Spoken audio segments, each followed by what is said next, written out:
They mocked his fragility. He shattered their expectations. The medical bay of the Galactic Council's flagship hummed with alien technology that Marcus Chen had never seen before. Crystalline displays showed his vital statistics in languages he couldn't read, while robotic arms moved with mechanical precision around his examination table. The air smelled of ozone and something chemical that reminded him of burnt plastic. 3 different species of aliens surrounded him, their various appendages poking and prodding at his body like he was some kind of specimen. Dr. Vexhai, a towering creature with 4 arms and skin that looked like polished granite, shook his massive head in what Marcus assumed was disappointment. The alien's 3 eyes focused on a holographic display showing Marcus's skeletal structure, muscle density, and organ placement. The readings apparently weren't impressive because Vexhai made a sound that resembled grinding rocks mixed with a disappointed sigh. "This cannot be correct," Vexhai rumbled, his voice carrying the weight of authority. "The scans must be malfunctioning. No species this fragile could have survived space travel, let alone developed interstellar technology." The doctor's 4 hands danced across various controls, running the same tests for the 3rd time in as many hours. Kessitar, a serpentine creature whose scales shimmered with built-in displays showing constant data streams, coiled closer to examine the readings. Her species, the Nethri, were known throughout the galaxy for their analytical minds and technological prowess. She had been expecting to study a formidable new species, not this seemingly delicate creature before her. "The bone density is pathetically low," she hissed through her translator, the mechanical voice failing to hide her disdain. "Their muscle fibers are weak. Their skin provides no natural armor, and look at this circulatory system. A single well-placed strike could kill them instantly. How did these humans ever leave their homeworld?" Commander Thok-Rune, a massive bear-like creature from the warrior planet Grimnol, laughed so hard that the medical equipment rattled. His people had conquered 7 star systems through pure physical might, and the idea that something so weak could be considered a spacefaring species was genuinely amusing to him. His thick fur bristled with each chuckle, and his razor-sharp claws left small gouges in the metal table as he steadied himself. "Perhaps they evolved as prey animals," Thok-Rune suggested between bouts of laughter. "Maybe their predators went extinct, and they accidentally discovered space travel while running away from something else. Look at those tiny teeth, those soft nails. They have no natural weapons at all." Marcus lay on the examination table, saying nothing but listening to every word. The translator implant they had given him worked perfectly, allowing him to understand every insult, every dismissive comment, every laugh at humanity's expense. He had been chosen as Earth's first ambassador to the Galactic Council, precisely because of his calm demeanor and ability to remain diplomatic under pressure. Right now, that training was being put to its ultimate test. The examination continued for another hour. The aliens measured his reflexes, tested his strength against their equipment, and analyzed samples of his hair, blood, and skin. With each test, their expressions grew more dismissive. To them, humans appeared to be a cosmic joke, a species so physically inferior that their very existence seemed impossible. "I've seen juvenile Grimnol cubs that are stronger than this fully grown human," Thok-Rune declared, flexing one massive arm.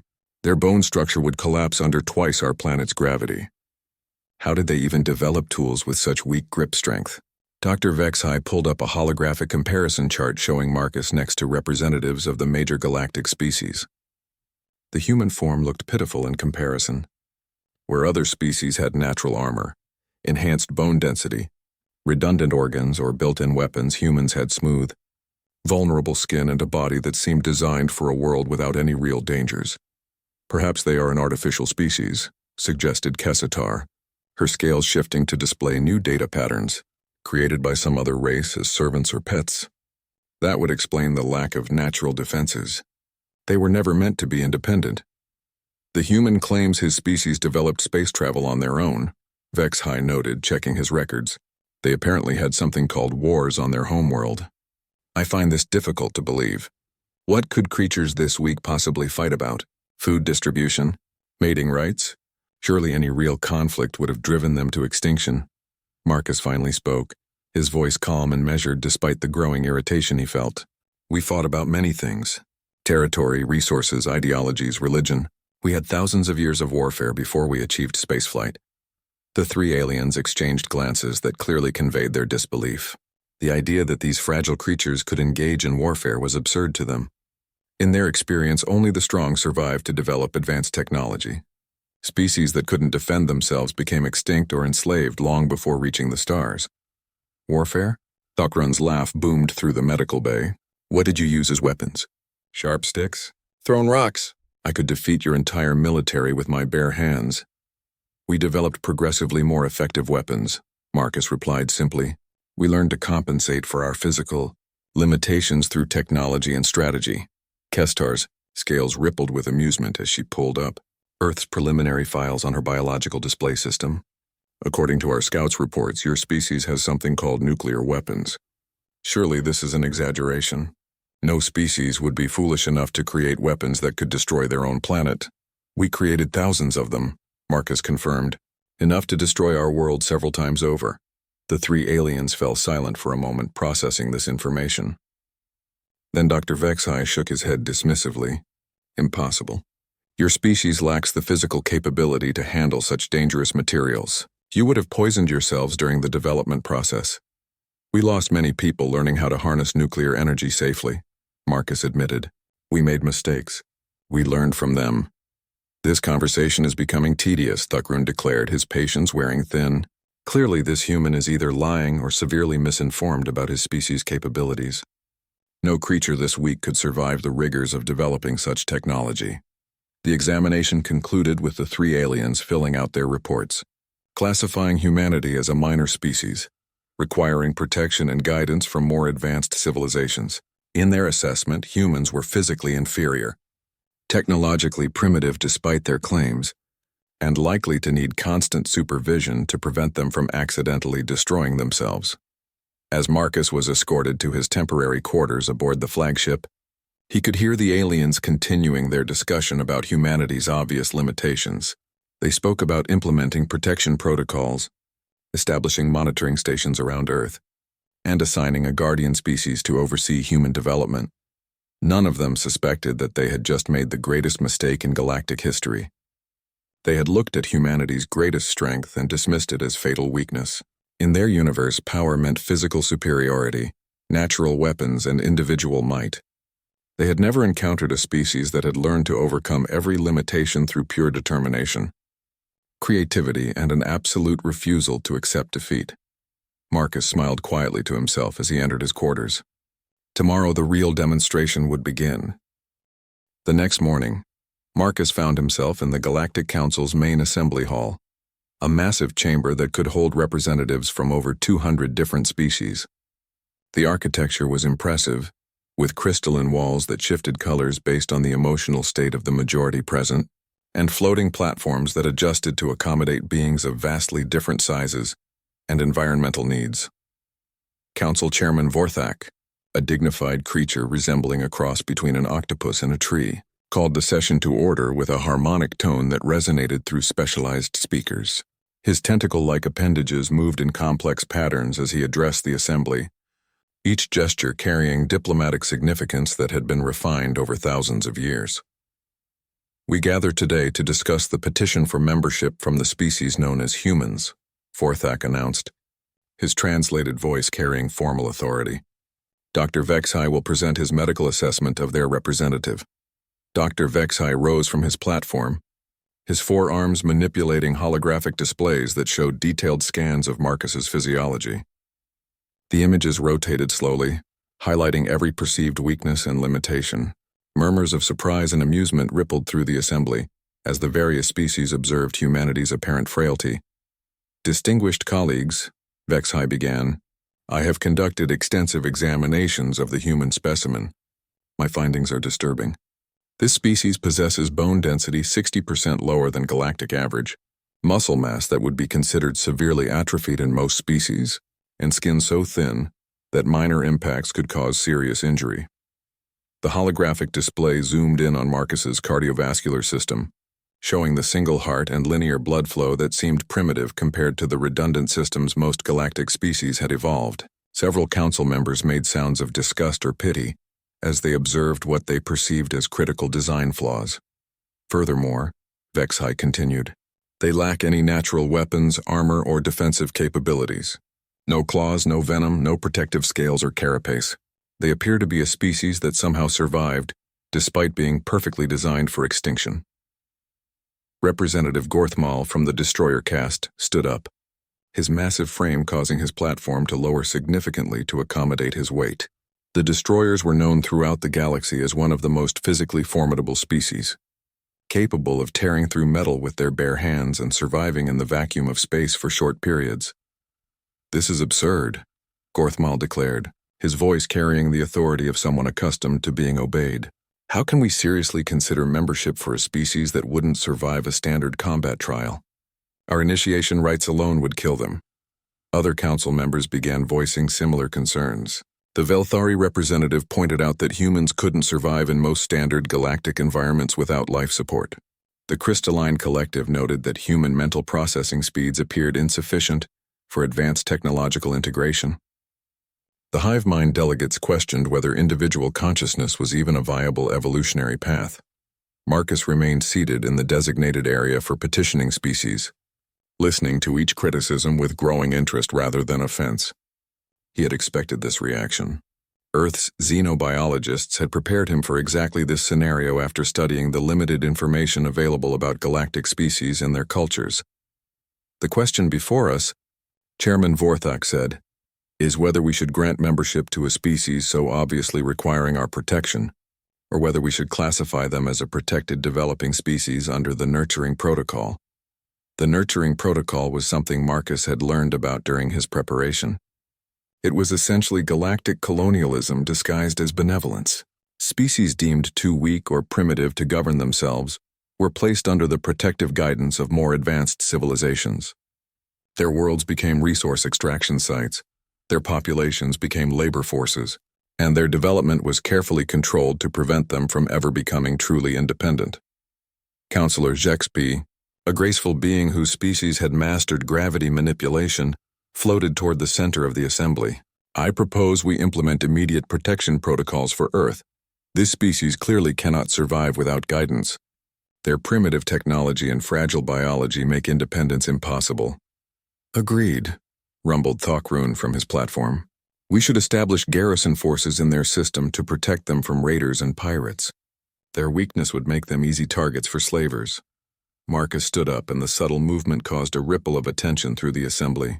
Many of the beings present had forgotten he was there, assuming that any creature so physically inferior would naturally defer to their betters in matters of importance.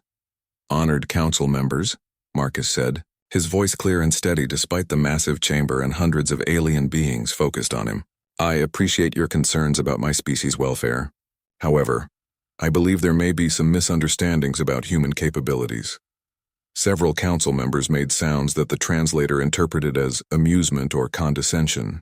The idea that this fragile creature could correct the assessments of advanced galactic civilizations struck them as naive at best.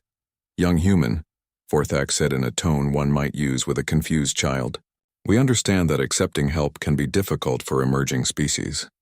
Pride is common among developing civilizations. However, the medical evidence clearly shows that your people cannot survive without guidance and protection." "I would like to request a demonstration," Marcus replied calmly, "to show the council some of the capabilities that may not have been apparent during my medical examination." The chamber fell silent. The request was unexpected, and many council members weren't sure how to respond. In their experience, weaker species typically tried to avoid demonstrating their limitations, not volunteer for them. Dr. Vexhigh's forearms gestured dismissively. "What could you possibly demonstrate that would change the objective medical data? Your bone density is fixed, your muscle mass is measurable, your lack of natural weapons is obvious." "I'd like to demonstrate human problem-solving abilities," Marcus said, "and our approach to overcoming physical limitations." Counselor Zexby's form shimmered with what appeared to be gentle amusement. "Young one, intelligence alone cannot overcome fundamental physical weaknesses. Many species possess advanced cognitive abilities, but without the physical capabilities to implement their ideas, intelligence becomes merely academic." "Then you won't object to a simple test?" Marcus asked. Chairman Vorthak consulted with several senior council members through what appeared to be some form of telepathic communication. After a moment, he addressed Marcus directly. "Very well. We will allow a demonstration, but under controlled conditions. We cannot risk injury to you through overexertion. What type of test did you have in mind?" Marcus smiled, and something in that expression made several council members feel suddenly less certain about their assumptions. It wasn't the smile of a helpless creature begging for mercy. It was the smile of someone who had been waiting for exactly this opportunity. "I'd like to participate in your standard combat trial," Marcus said simply. The chamber erupted in sounds of shock, alarm, and what could only be described as panicked concern. The combat trials were designed to test the physical capabilities of species requesting council membership. They were considered routine for most galactic civilizations, but potentially fatal for anyone without significant natural defenses. "Absolutely not," Dr. Vexhai declared immediately. "The combat trials would kill you within minutes. Your fragile bone structure couldn't withstand even the first challenge." "That's exactly what I want to demonstrate," Marcus replied. "How humans overcome challenges that seem impossible." The debate that followed would later be recorded as one of the most heated discussions in the Council's 1,000-year history. Half the members wanted to protect Marcus from his obvious delusion, while the other half were curious enough about human capabilities to allow the demonstration under heavy medical supervision. Finally, Chairman Vorthak called for order.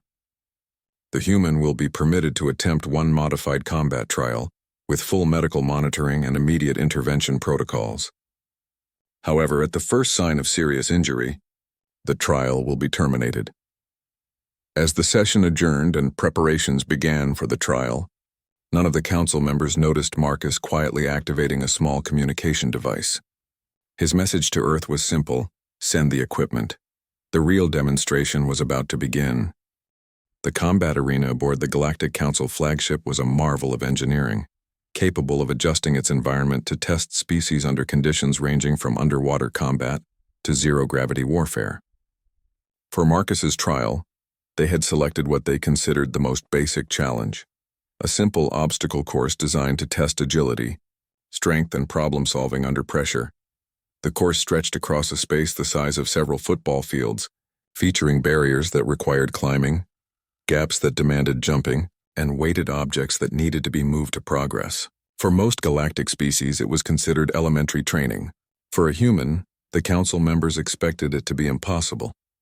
Dr. Vexhai stood in the observation deck, his four hands dancing across medical monitoring equipment that tracked every aspect of Marcus's vital signs. Holographic displays showed heart rate, brain activity, muscle stress, and bone load factors in real time. Multiple emergency medical teams stood ready to intervene the moment Marcus's readings indicated serious distress. "This is madness," Vexhai muttered to Counselor Jexpi, who floated beside him with obvious concern. "His bone density cannot handle the impact forces required for the jumping sections. The climbing portions will exceed his muscle capacity within seconds. We should stop this before it begins." Thokroon pressed his massive face against the observation window, eager to see how quickly the human would fail.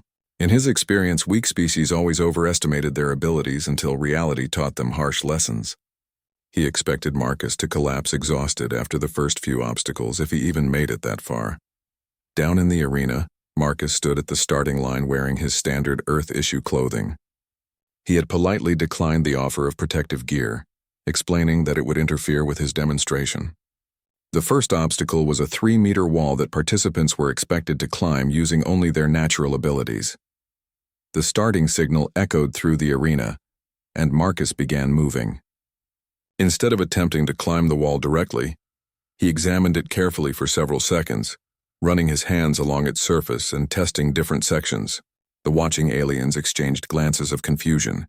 Most species would have simply jumped or climbed immediately. "What is he doing?" asked Representative Gorthmal from the observation deck. "The wall isn't that complex. Either climb it or admit defeat." Marcus stepped back from the wall, picked up several small pieces of debris from the arena floor, and began working with them in a way that wasn't immediately clear to the observers. He appeared to be constructing something, though the purpose wasn't obvious. "Perhaps this is some form of prayer ritual," suggested Kessatar, her scales flickering with analytical patterns. Some species perform ceremonial preparations before admitting failure.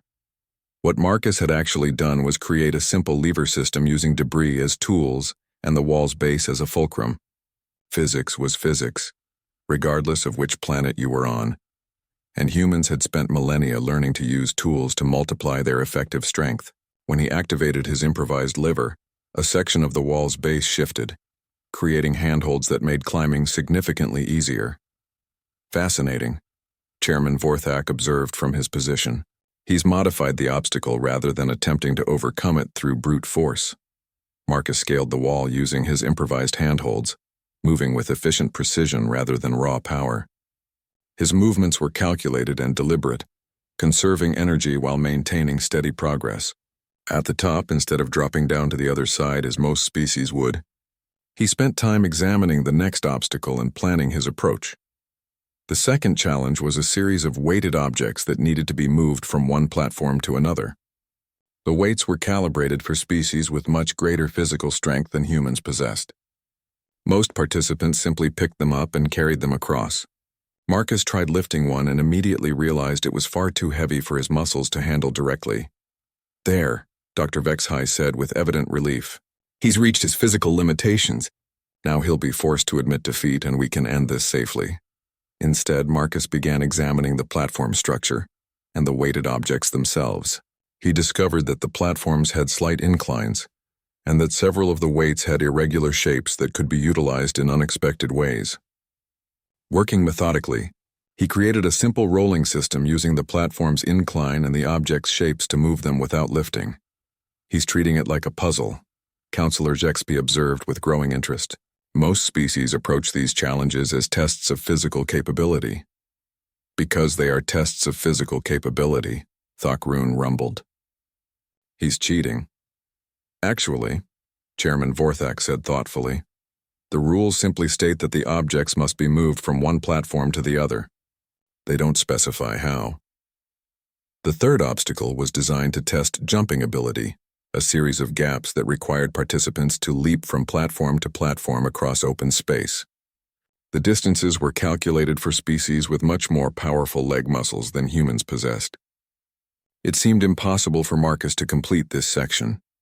Marcus stood at the edge of the first gap, clearly recognizing that he couldn't simply jump across. The watching aliens expected him to either attempt the jump and fail, or finally admit defeat.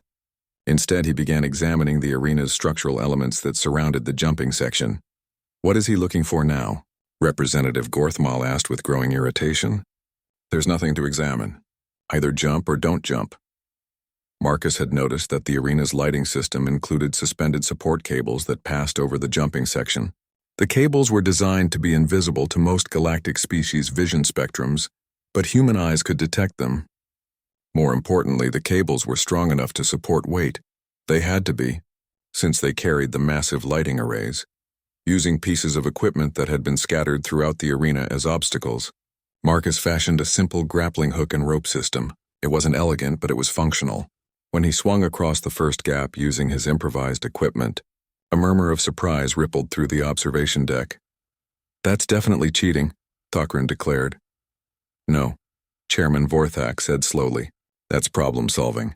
Marcus continued through the course, approaching each obstacle not as a test of raw physical capability, but as an engineering problem to be solved. When faced with a barrier too high to climb normally, he built a simple ramp. When confronted with objects too heavy to lift, he created lever systems or rolling mechanisms. When presented with gaps too wide to jump, he improvised bridging or swinging solutions. Dr. Vexhai watched the medical readouts with growing amazement. Marcus's heart rate remained elevated but stable. His muscle stress indicators showed consistent effort without approaching dangerous levels.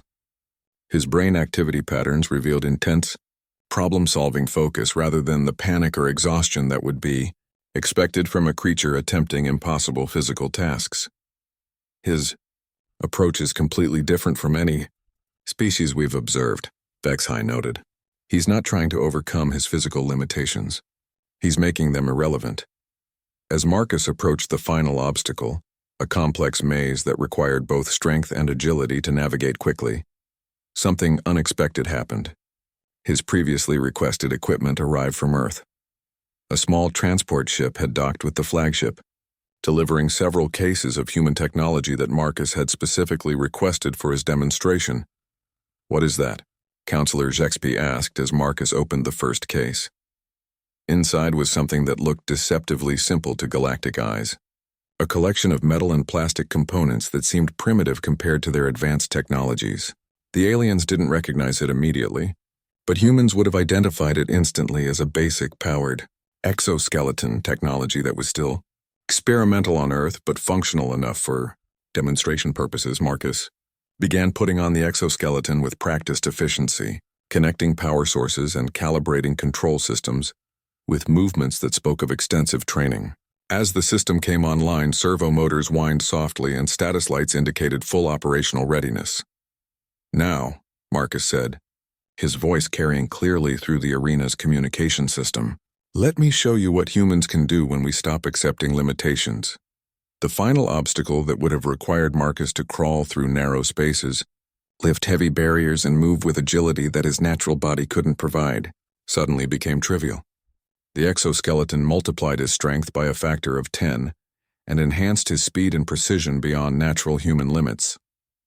Marcus didn't just complete the final obstacle, he demolished it, moving through the maze in a fraction of the time that most galactic species required.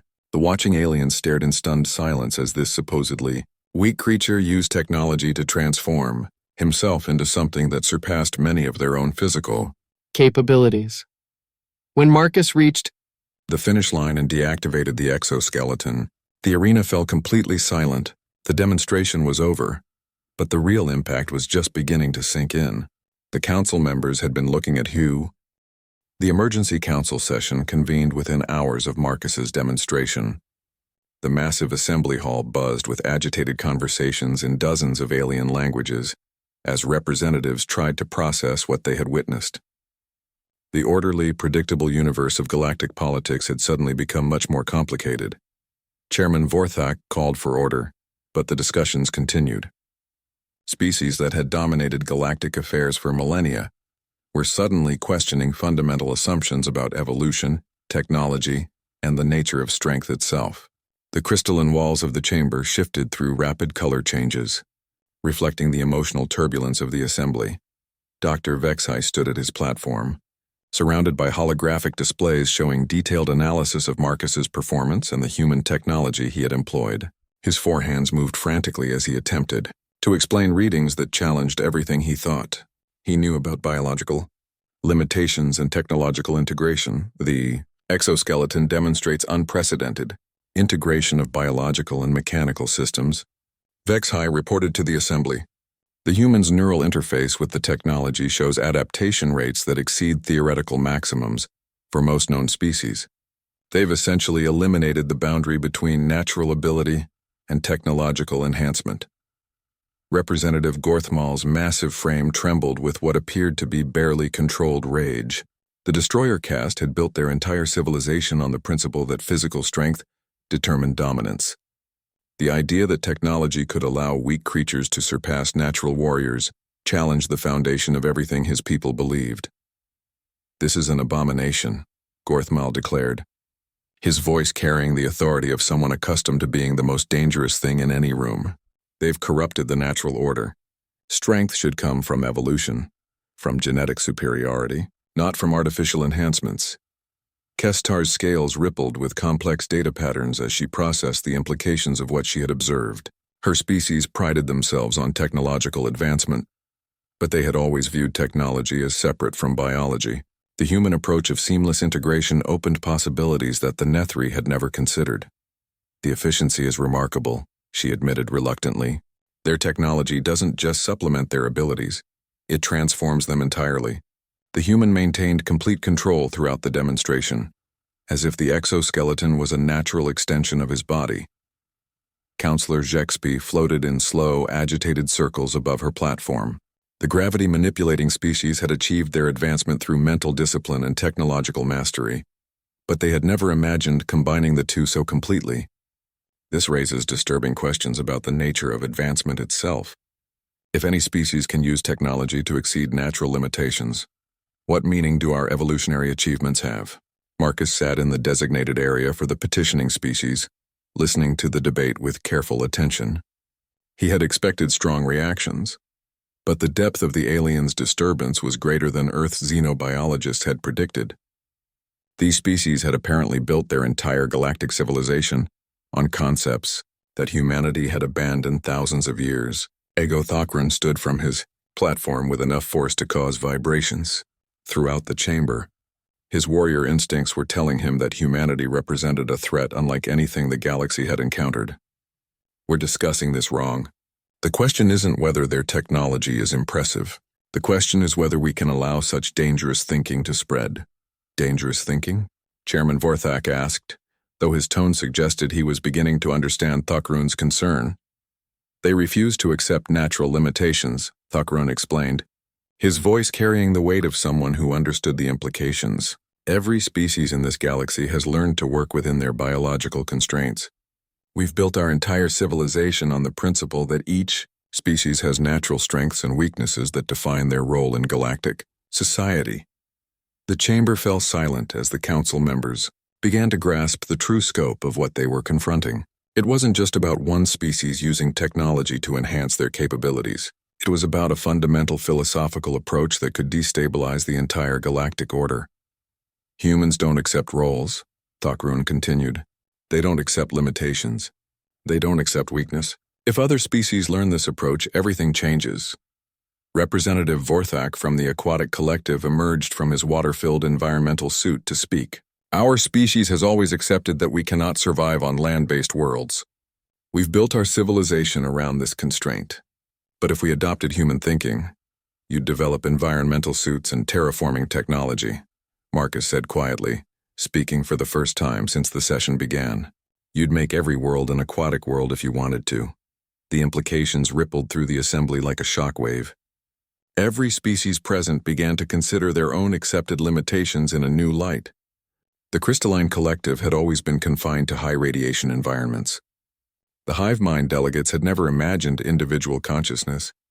The gravity-dependent species had accepted their inability to function in certain systems.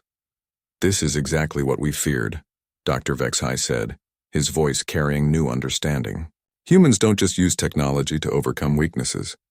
They use it to eliminate the concept of weakness entirely. Elder Seshimani from the Ancient Archive Keepers spoke for the first time in the session.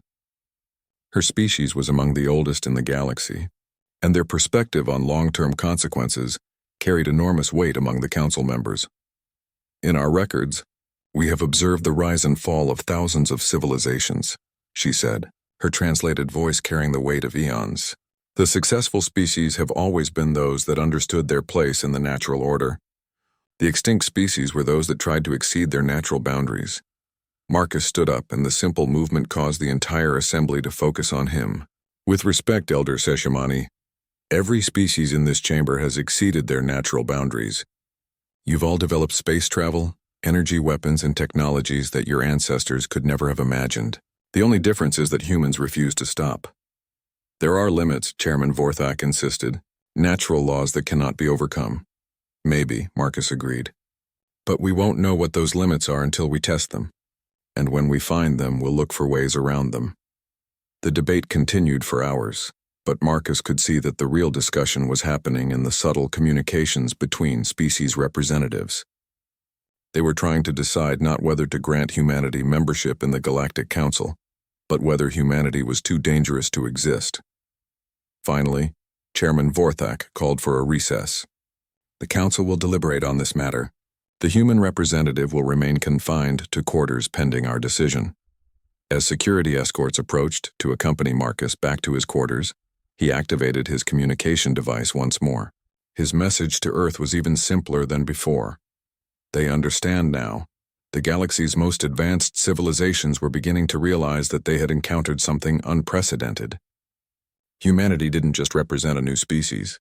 They represented a new way of thinking about existence itself. The question now was whether the galactic establishment would try to control this threat or eliminate it. In the corridors outside the assembly hall, emergency meetings were already beginning. Species that had been enemies for centuries found themselves united by a common concern. Humanity had shattered their expectations, but in doing so, they had also revealed just how fragile those expectations were. The real test was yet to come. Marcus's quarters aboard the flagship had been designed for diplomatic guests, but they felt more like a prison cell now. Security shields hummed outside his door, and he knew that multiple sensors were monitoring his every movement.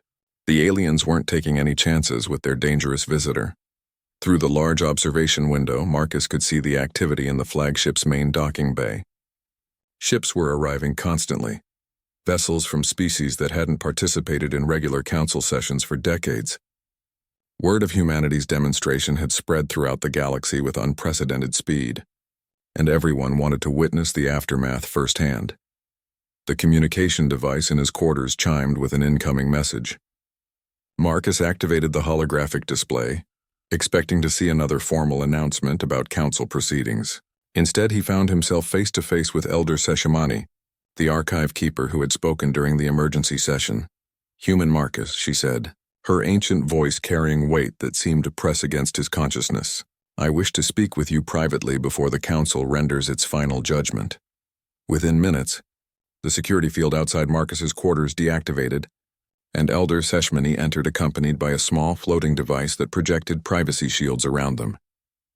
Her species appeared to be composed of crystalline structures that pulsed with inner light, and her presence filled the room with an aura of vast age and accumulated wisdom. "Your demonstration has created more disruption than you realize," she began without preamble. "In the past 12 hours, we have received reports of technological development projects beginning on 17 different worlds. Species that have accepted their limitations for millennia are suddenly questioning everything." Marcus nodded. That was partly the goal. Humanity believes that progress comes from challenging assumptions. "Progress," the elder repeated, her crystalline form flickering with what might have been amusement. "Do you know what happened to the last species that thought as you do?" She activated her floating device, projecting a holographic display that showed star charts, historical records, and images of civilizations that Marcus didn't recognize. The data streams were too complex for him to follow completely, but the general pattern was clear. "The Vormathi," Elder Seshimani explained, 40,000 years ago, they emerged from a small world on the galaxy's edge with the same philosophy you've demonstrated. They refused to accept natural limitations. They developed technologies that transformed them into something beyond their original biology. The holographic display showed images of creatures that appeared to be part biological, part mechanical, part energy. They had clearly transcended their original forms to become something entirely new, something that conventional definitions of life couldn't adequately describe. "They sound remarkable," Marcus said carefully. "They were," the elder confirmed. "For 3,000 years, they explored every limit they could find and surpassed each one. They transformed dead worlds into paradises, gave consciousness to their machines, and developed technologies that seemed to violate the fundamental laws of physics. What happened to them?" Elder Seshimani's crystalline form dimmed slightly. "They transcended so far beyond their origins that they stopped being comprehensible to the rest of the galaxy. Their technology became indistinguishable from magic. Their consciousness expanded beyond individual existence, and their goals became incompatible with physical reality as other species understood it. The implications were staggering. Marcus was beginning to understand why the galactic civilization seemed so concerned about humanity's philosophical approach. "They left? They evolved beyond the need for physical existence," the elder explained. "One day their entire civilization simply ascended to a higher plane of reality. They left behind empty worlds, incomprehensible artifacts, and technologies that no other species could understand or operate." Marcus studied the holographic records, trying to process what he was learning. "And the galaxy considers this a cautionary tale?" "The Vormathi's departure created a technological dark age that lasted for 15,000 years, Elder Seshimani said. Hundreds of species had become dependent on Vormathi technology and guidance. When they transcended, entire civilizations collapsed. Billions died in the chaos that followed. The conversation was interrupted by another chime from the communication system. This time, the holographic display showed Dr. Vexahai, his forearms gesturing with obvious agitation. "Elder Seshimani, you must return to the council chamber immediately," he said. "We've received communications from Earth that require urgent discussion." Elder Seshimani's privacy shields deactivated, and Marcus found himself being escorted back to the assembly hall under heavy guard. The atmosphere in the chamber had changed dramatically since the morning session. Instead of the academic curiosity he had observed earlier, Marcus now sensed genuine fear among the council members. Chairman Vorthak stood at the center of the assembly, surrounded by holographic displays showing real-time communications from across the galaxy. The data streams were overwhelming, but the general pattern was clear even to Marcus. Humanity's demonstration had triggered a chain reaction that was spreading faster than anyone had anticipated. Members of the council, Vorthak announced, "We have received disturbing reports from monitoring stations throughout the galaxy. Species that observed our communications about the human demonstration are beginning to implement similar technological integration programs." The holographic displays showed engineering projects, research initiatives, and development programs that had been launched within hours of the demonstration. Species that had maintained stable technological levels for centuries were suddenly pushing into new areas of advancement that they had previously considered impossible or forbidden. The Aquatic Collective has begun development of environmental suits that would allow them to colonize land-based worlds, Dr. Vexhai reported. The Crystalline Confederation is researching biological integration that could allow them to survive in low-radiation environments. The gravitational manipulators are developing technology that would make them independent of specific planetary conditions. Representative Gorthmal stood with such force that his platform groaned under the impact. This is exactly what we feared. The human philosophy is spreading like a virus, contaminating species that have maintained stable civilizations for millennia. More concerning, Counselor Zexby added, we've detected unusual energy, signatures from the direction of Earth. Human, industrial activity has increased by an unprecedented amount since their representatives' arrival here. Chairman Vorthak activated a new display showing long-range sensor readings from Earth's solar system. The energy output patterns were unlike anything in the galactic database, suggesting technological developments that were advancing at an impossible rate. The humans appear to be implementing massive technological upgrades throughout their entire star system, Vorthak explained. Manufacturing capabilities, energy production, transportation systems, everything is being enhanced simultaneously. Marcus felt a smile tugging at his lips despite the gravity of the situation. Earth had been preparing for this moment for decades, developing contingency plans for every possible galactic response to first contact. The demonstration had been just the opening move in a much larger strategy. Human Marcus, Elder Seshimani said, her ancient voice carrying new urgency. What has your species done? We've done what we always do, Marcus replied simply. We've refused to accept limitations. The holographic displays suddenly flared with new data as additional sensor readings reached the flagship. The energy signatures from Earth's solar system were spiking beyond anything the galactic monitoring stations could adequately measure. Impossible, Dr. Vexhai whispered, staring at readings that challenged his understanding of physics. No species could achieve this level of technological acceleration. It violates every principle of safe development. Marcus looked around the assembly hall at the hundreds of alien representatives, all staring at him with expressions of fear, fascination, and growing comprehension. They were beginning to understand that humanity wasn't just another species seeking membership in their galactic civilization. Humanity was preparing to change the rules of the game entirely. The question, Marcus said into the stunned silence, is whether you want to work with us or against us, because either way, the galaxy is about to become a very different place. The emergency council session had stretched into its third consecutive day, but sleep was impossible for most delegates. Outside the flagship's viewports, space itself seemed to be changing. Reports flooded in from across the galaxy of unprecedented technological developments, social upheavals, and philosophical revolutions triggered by humanity's demonstration. Chairman Vorthak stood before a wall of holographic displays that would have been overwhelming to most minds. Each screen showed a different crisis: species abandoning traditional limitations, technological acceleration beyond safe parameters, and social structures that had remained stable for millennia suddenly dissolving into chaos. The Hive Mind Collective has fractured, reported Counselor Zexby. her gravity-manipulated form trembling with distress. Individual members are asserting personal consciousness for the first time in their species' history. Entire colony worlds are in chaos as formerly unified populations struggle with concepts of individual identity. Dr. Vexhi's forearms moved frantically across his monitoring equipment, attempting to process data streams that were updating faster than his advanced intellect could analyze. The biological integration experiments on 17 worlds have produced unexpected results. Species are modifying themselves in ways that exceed all safety protocols. Show him the Kethavari incident, demanded Representative Gorthmal. His massive frame radiating barely contained fury. A new holographic display activated, showing footage from a world that Marcus didn't recognize. The beings visible in the recording had clearly been aquatic originally, but they now moved freely between water and land, using technological modifications that seamlessly integrated with their biology. They were transforming their entire world, creating environments that had never existed in nature. The Kethavari have modified themselves to survive in any environment, Dr. Vexhi explained.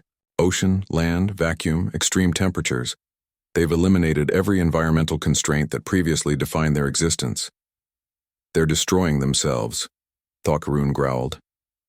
No species can handle that level of change without societal collapse. Marcus watched the footage carefully. The Kethavari didn't appear to be destroying themselves. They appeared to be evolving at an accelerated rate, pushing beyond every boundary that had previously limited their development. It was remarkable and terrifying at the same time. What about Earth? Asked Elder Seshamani, her crystalline form pulsing with patterns that suggested deep concern. Our long-range sensors can barely penetrate the energy field surrounding their system now. Chairman Vorthak activated the most disturbing display yet. Earth's solar system was barely recognizable compared to the preliminary surveys that had been conducted before first contact. Massive structures were under construction throughout the system. Energy outputs had increased by several orders of magnitude, and space itself seemed to be filled with activity that the galactic sensors couldn't adequately interpret. Human industrial capacity has exceeded theoretical maximums, Vorthak reported. They're building something that our analysis systems cannot identify or categorize. The energy requirements alone suggest technology beyond anything in our databases. They're preparing for war, Gorthmal declared with certainty. No species builds at this scale unless they're planning military action. Marcus shook his head. We're not preparing for war. We're preparing for the next phase of galactic civilization. Which is? Elder Seshamani asked. The end of scarcity, Marcus replied simply. The end of environmental limitations. The end of accepting that things are impossible just because they're difficult. The chamber fell silent. The concept was so fundamental, so threatening to the existing galactic order, that most species couldn't immediately process the implications. Their entire civilization was built around the careful management of limited resources and the acceptance of natural constraints. A new alarm chimed through the chamber's communication system.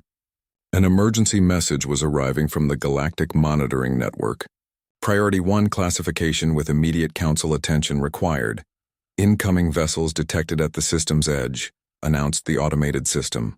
Configuration unknown, energy signatures beyond database parameters, estimated arrival in 6 hours. The holographic displays immediately focused on long-range sensor readings, showing approaching ships that were unlike anything in the galactic fleet registries.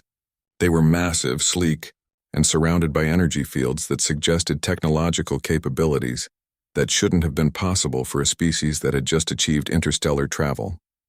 The humans have sent a fleet, Thokkarun said, his warrior instincts immediately interpreting the approach as aggressive. They're coming to enforce their demands. How many ships? Chairman Vorthak asked. Sensors detect 12 large vessels and approximately 40 smaller craft, the automated system reported. Energy output from the lead vessel exceeds that of a standard galactic dreadnought. The council members exchanged glances of growing alarm. A human fleet approaching with superior technology was exactly the scenario their worst-case analyses had predicted. If humanity was willing to use force to impose their philosophy on the galaxy, the existing civilization might not be able to resist. We should prepare defensive measures, suggested Representative Gorthmal. Against technology we don't understand? Councillor Zexby asked. Our weapons are designed to combat known galactic technologies. These human vessels might be completely immune to our defensive systems.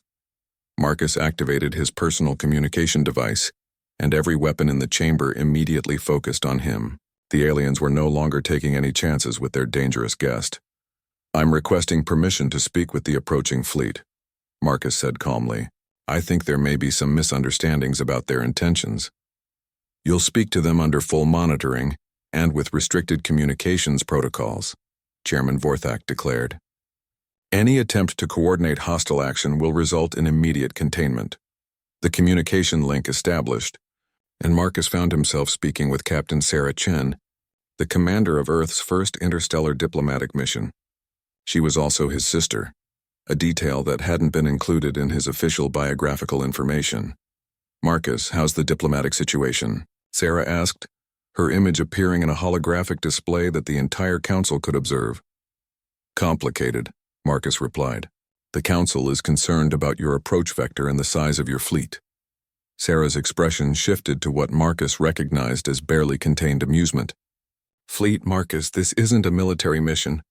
This is a relief convoy." "Relief convoy?" Chairman Vorthak interrupted. Sarah's image turned to address the council directly. "Council members, we've been monitoring the situation in your territory since our representative's arrival. We're aware that our demonstration has triggered some unexpected developments across the galaxy. You've destabilized our entire civilization," Dr. Vexhai accused. "We've accelerated some changes that were already beginning," Sarah corrected. "The species that are modifying themselves now were already questioning their limitations. We just showed them that change was possible." "And your purpose here?" Elder Seshimani asked. "We're bringing assistance," Sarah explained. "Technology, resources, and expertise to help manage the transition. When species decide to transcend their limitations, they often need support to avoid the mistakes we made during our own development." The holographic display expanded to show detailed manifests of the approaching human vessels. Instead of weapons and military equipment, the cargo bays were filled with manufacturing systems, energy technologies, environmental modification equipment, and vast databases of human scientific and engineering knowledge. "You're not invading," Counselor Jexpai said with growing realization. "You're offering aid." "We're offering partnership," Sarah clarified. "The galaxy is changing whether you guide it or not. We'd prefer to help manage that change constructively, rather than watch civilizations collapse from uncontrolled acceleration." Representative Gorthmal's massive frame trembled with confusion. "Why would you help species that see you as a threat?" Sarah's expression became serious. "Because we know what happens when species transcend their limitations without guidance. We nearly destroyed ourselves 3 times during our own development phase. We don't want to see that happen to anyone else." The council members began to understand that they were facing something unprecedented in galactic history. Humanity wasn't trying to conquer or replace the existing civilization. They were offering to help evolve it into something entirely new. "What exactly are you proposing?" Chairman Vorthak asked. "A new kind of galactic civilization," Marcus said, speaking for both himself and the approaching fleet. "One based on growth rather than stability, on possibility rather than limitation, on cooperation rather than competition for scarce resources. And if we refuse?" asked Elder Seshimani. Sarah's image smiled. "Then we'll work with the species that accept our help, and we'll try to minimize the damage to those that prefer the old system. But either way, the galaxy is changing. The only question is whether you want to decide, not just whether to accept." 6 months later, Marcus stood on the observation deck of New Geneva Station, humanity's first joint construction project with the Galactic Council. The station orbited a neutral star system and served as the coordination center for what historians were already calling the Great Transition. Through the massive viewports, he could see representatives from 47 different species working together on projects that would have been considered impossible just a year ago. Crystalline beings worked alongside aquatic species in specially designed environmental chambers. Hivemind collectives collaborated with individual consciousness species on problems that required both unified thinking and creative independence. The galaxy was transforming, but it wasn't the chaotic collapse that many had feared. With human guidance and technological assistance, species were learning to transcend their limitations safely, avoiding the disasters that had marked humanity's own early development. Dr. Vexhai approached, Moving with the confident grace that his new mobility enhancements provided, his species had been among the first to accept human biotechnology assistance, and he could now function in a wider variety of environments than had ever been possible for his people. The integration trials on Kepler Station were successful, he reported, his 4 hands manipulating holographic displays that showed test results from across the galaxy. The Velthari have successfully adapted to land-based environments, and the Gorthmal destroyer caste has accepted intelligence enhancement modifications that allow them to pursue non-military careers. Marcus nodded, reviewing the data with satisfaction. The destroyer caste had been one of the most challenging species to work with, but their warrior culture had adapted surprisingly well to the concept of fighting against limitations rather than other species. Any problems with the terraforming project in the Helix Nebula? Marcus asked. Minor technical difficulties, Vexhai replied. The Aquatic Collective's new environmental suits are performing better than expected. They're actually ahead of schedule on converting the gas giant's moons into habitable water worlds. The success stories were remarkable, but Marcus knew that not every species had accepted the changes willingly. Approximately 30% of galactic civilization had chosen to maintain traditional approaches, creating isolated zones where the old limitations-based society continued to function.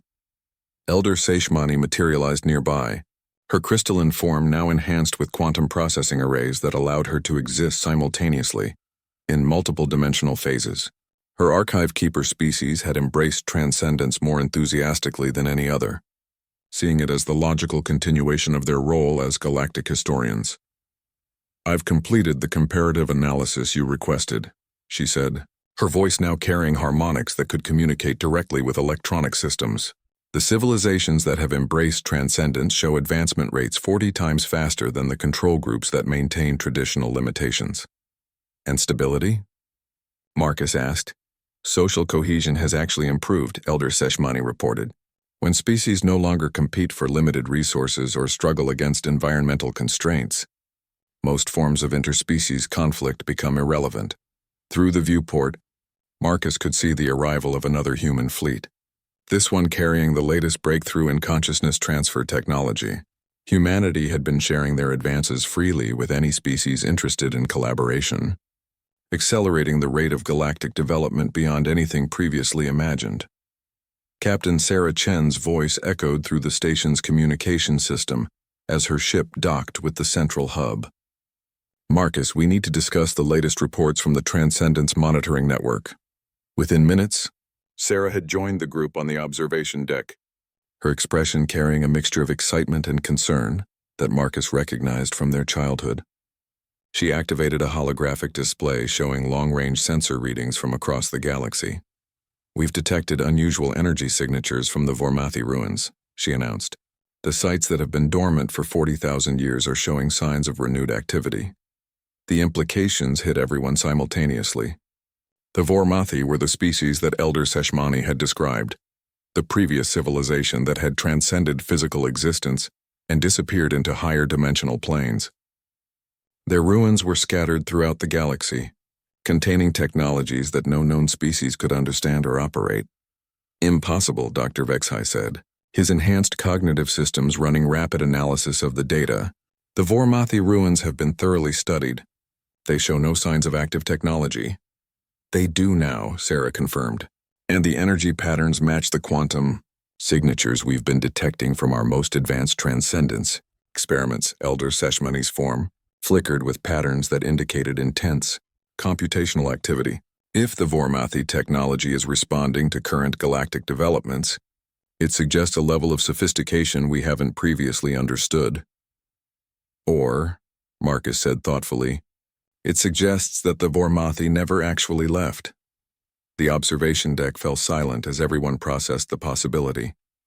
If the Vormathi had been monitoring galactic development from higher dimensional planes, waiting for other species to reach sufficient advancement levels, their return could represent either unprecedented opportunity or unimaginable danger.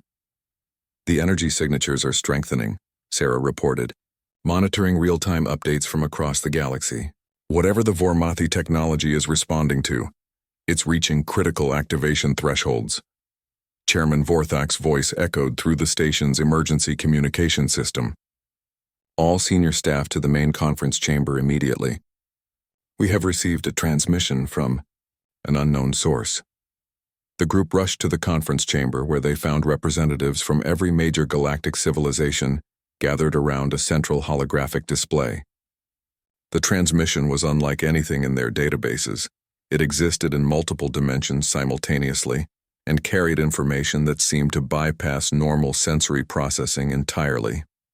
Greetings, young transcenders, the transmission began. Its source clearly non-human but somehow familiar. We are the Vormathi, and we have been waiting for this moment for 40 millennia. The holographic display shifted to show beings that were part energy, part consciousness, part technology, creatures that had evolved so far beyond their original forms that conventional concepts of biology no longer applied. They were beautiful, terrifying, and completely alien, yet somehow recognizable. When we transcended physical existence, the Vormathi continued, we left monitoring systems to observe galactic development. We hoped that eventually other species would discover the path to unlimited growth and join us in higher dimensional space. Marcus felt a chill of understanding. You've been watching us.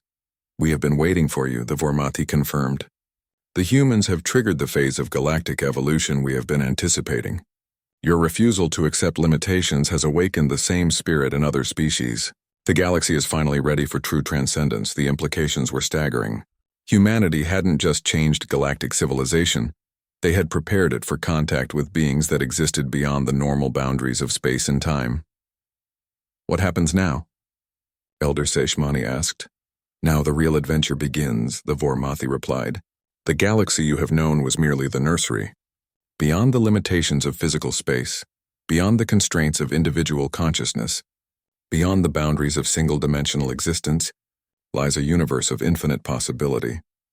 Marcus looked around the chamber at representatives of dozens of species, all united by the simple recognition that limitations were meant to be overcome. 6 months ago, they had mocked his fragility and dismissed humanity as too weak to survive. Now they were partners in preparing for the greatest transcendence in galactic history. The humans had indeed shattered their expectations, but in the best possible way. They had shown the galaxy that strength wasn't about accepting what you were, it was about becoming what you could be. The universe is about to become a very different place, Marcus said, echoing his words from the council chamber months earlier. This time nobody was afraid of the change. They were ready to embrace it. Outside the station's viewports, space itself began to shimmer with new possibilities as the Vormathi technology activated fully, opening doorways to dimensions where the concepts of limitation and impossibility had no meaning. Humanity's greatest adventure was just beginning, and they were taking the entire galaxy with them.